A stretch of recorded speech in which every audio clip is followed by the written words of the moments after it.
अथवा दाखला नंबर 39 एक बंद नळाकार पात्रनी बारनी कुल सपाटीने रंगवानो खर्च 60 पैसा प्रति सेंटीमीटर स्क्वेर लेखे ₹236.60 थाय छे। जो नळाकारनी ऊंचाई पायानी त्रिज्या करता 6 गणी होय तो नळाकार पात्रनी ऊंचाई अने त्रिज्या शोधो।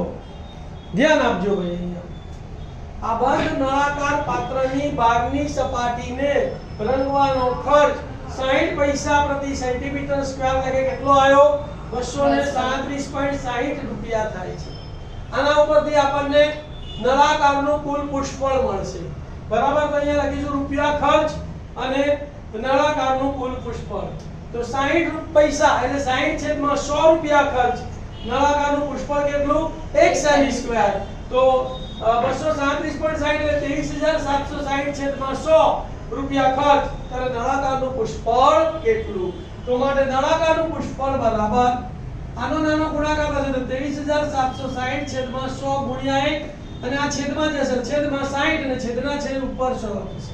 100 ઉડી ગયા, 0 ઉડી ગયા, તો કેટલા વધ્યા? 2376/6। અહીંયા આપણે 2376/6 કરીએ તો 6 કરીને 18, 23 માંથી 8 ગયા 5, ઉપરથી તો આવ્યો 7 એટલે 57, 6 9 54, 57 માંથી 54 ગયા એટલે 3, ઉપરથી તો આવ્યો 6 36, 6 6 36, 36 માંથી ચલી ગયા 0, તો કેટલો જવાબ આવ્યો? 396।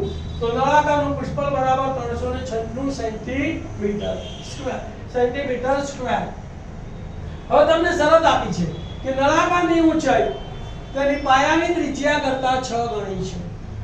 ધારી લઈશું આપણે, ધારો કે નળાકારની પાયાની ત્રિજ્યા બરાબર 8 સેન્ટીમીટર, તો માટે નળાકારની ઊંચાઈ h બરાબર શું થશે?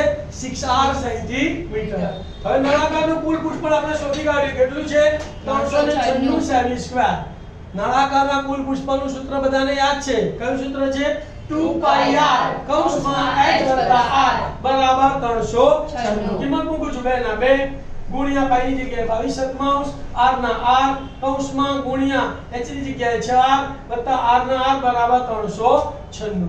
આ બેનો આપણે સરવાળો કરીશું અને બાકી બધું એમનું એમ કરીશું। 22×44/7 ગુણ્યા 6r વત્તા r એટલે 7r અને 7r ગુણ્યા r એટલે 7r સ્ક્વેર। 7 7 ઉડી ગયા તો અહીંયા કેટલા વધ્યા? 44 ગુણ્યા r સ્ક્વેર બરાબર 396। r સ્ક્વેર ને સૂત્ર કરતા બનાવીએ તો 44 અહીંયા ગુણાકારમાં, સામે જાય તો ભાગાકારમાં, તો મારે r સ્ક્વેર બરાબર 396/44।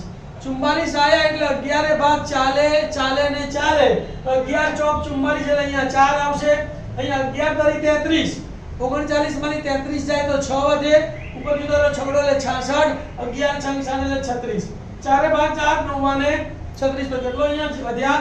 9 આયા। કેટલા આયા? હવે વર્ગ દૂર કરીએ તો સામેનાનું વર્ગમૂળ, તો માટે r બરાબર વર્ગમૂળમાં 9, તો 9 નું વર્ગમૂળ 3, તો ત્રિજ્યા 3 સેન્ટીમીટર। ઊંચાઈ આપણને h બરાબર 6r આપેલા છે, તો 6 ગુણ્યા 3 બરાબર 18 સેન્ટીમીટર। વિદ્યાર્થી મિત્રો, અહીં આપણું સેક્શન ડી અને પેપર 3 પૂરું થાય છે। મને આશા છે કે તમે આ 13 પેપર તૈયાર કરીને ખૂબ સારી રીતે મેથ્સમાં હોશિયાર બની ગયા હશો અને જે તમારા મનમાં નપાસ થવાનો ડર હતો તે હવે દૂર થઈ ગયો હશે। તો તમારા જેવા હજારો વિદ્યાર્થીઓને મદદરૂપ થવા માટે આ લિંક, આ વિડિયો શેર કરજો, મારી ચેનલને સબસ્ક્રાઇબ કરી લાઈક કરજો અને આવા અસંખ્ય વિડિયો મેળવવા માટે બેલના બટનને દબાવવાનું ભૂલશો નહીં। તો આપ સર્વોને all the best. Thank you. ઓમ નમઃ શિવાય।